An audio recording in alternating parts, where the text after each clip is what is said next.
I crashed my bike on the 14th of December, and a few days after, I was talking to my daughter and I suddenly couldn't talk.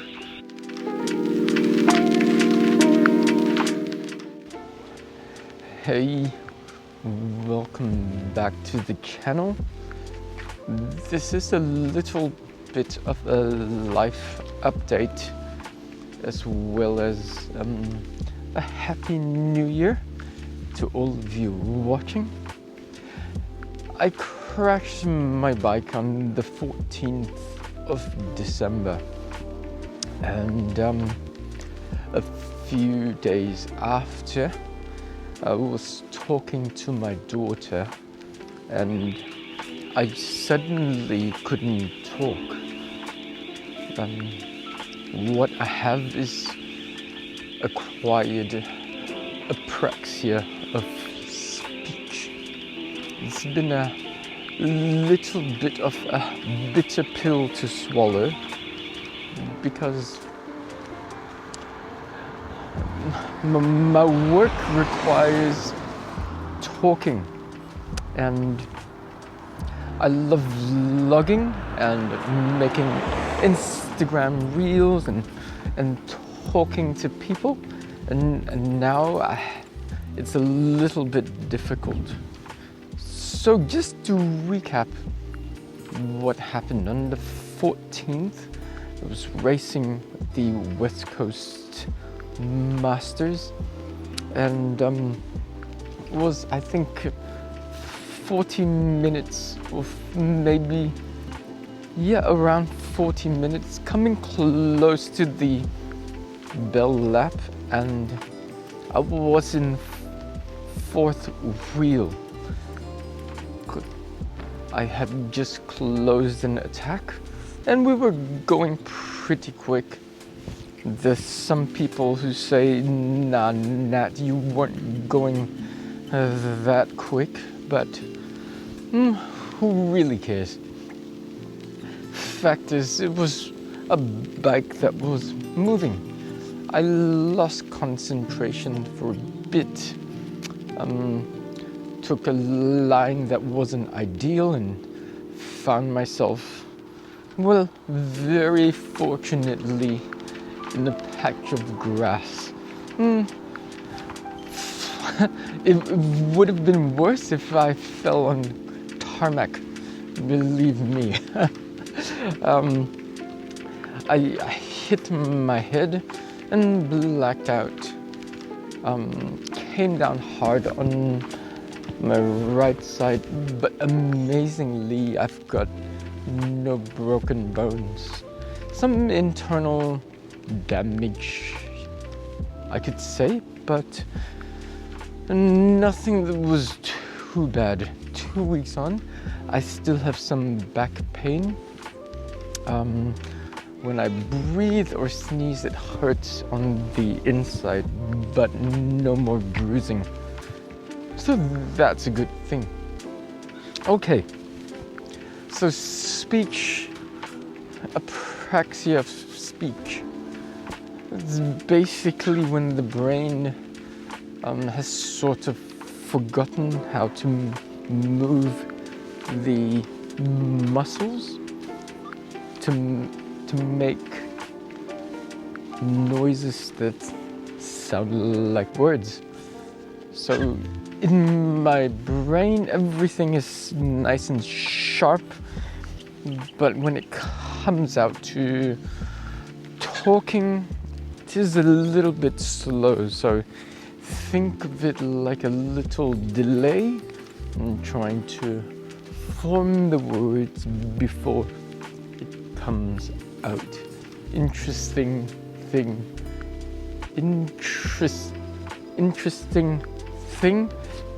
that happened at the hospital was that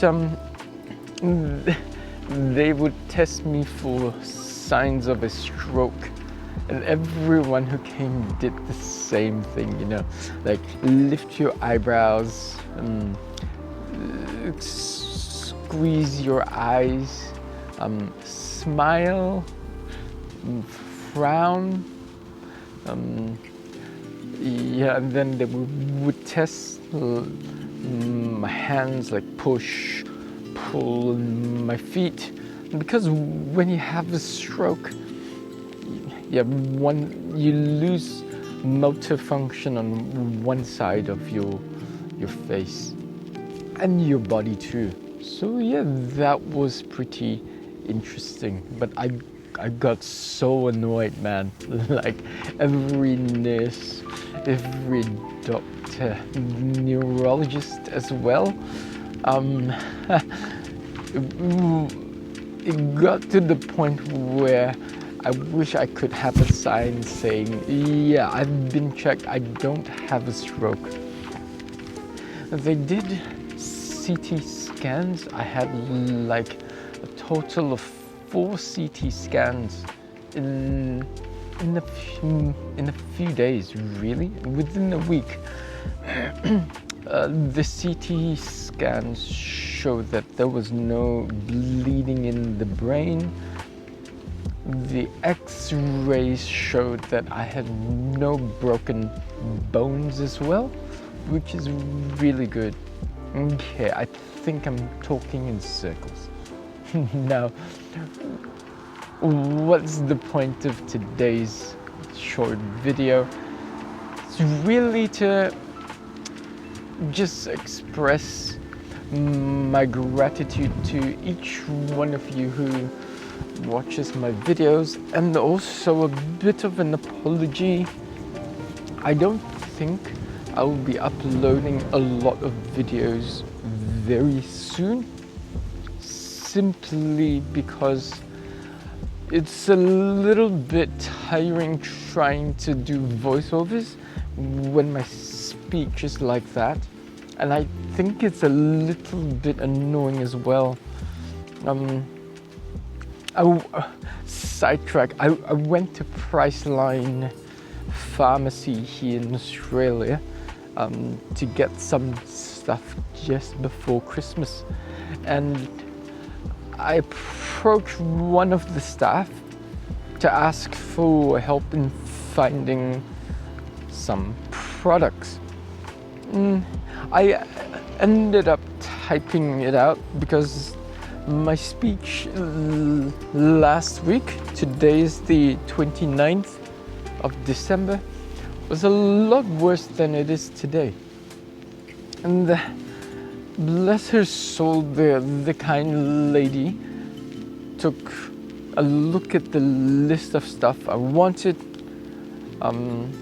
She took a basket and told me to just wait. About 5 minutes later, she came back with all my stuff in the basket. And then, to my surprise, there was this really long queue. This was before Christmas. And she went to a counter that was closed and opened it and took me right there. I skipped the queue. I didn't know what to say. I just said thank you. But in my head, I'm like, oh man, am I disabled now? That sucks. But I skipped the queue. No discounts, but anyway. So back to videos. I'm not sure when I'll be able to confidently do voiceovers again. I'm working with my neurologist and speech pathologist to help with my speech, and hopefully it will come back to normal. And I've been improving all this while, so I guess you could say that I am quite confident that my speech will return to normal. I'm just not sure when.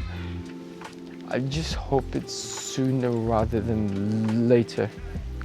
I've been contemplating what to do with work because it's harder to communicate. And unfortunately, I lost a couple of potential jobs because when people called up after all the text messaging, they lost confidence in me because I couldn't communicate clearly. So that was a bit of a bummer. Maybe I should try train driving. Don't have to talk. I miss riding my bike. You saw that guy? He just rode past. So good. The weather's so nice today. And another interesting thing actually is when I get surprised or sometimes like a reaction, the words in my mouth, I can just speak like normal. It flows so well. And I'm just hoping for that to come back. Okay, will I be back on the bike? I hope so. My bike needs some repairs and I have some exciting parts coming to replace the broken bits. I haven't been back on the bike yet, but I think I will very soon. On the trainer, I still cannot put weight on my right side, and when I bend over, my back hurts really bad.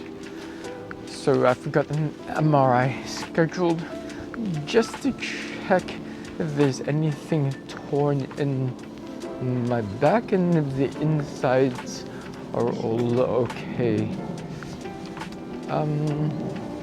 Yeah, I think that is about it. I really appreciate all of you for journeying with me since I started this channel. Some videos are great, some are really just meh.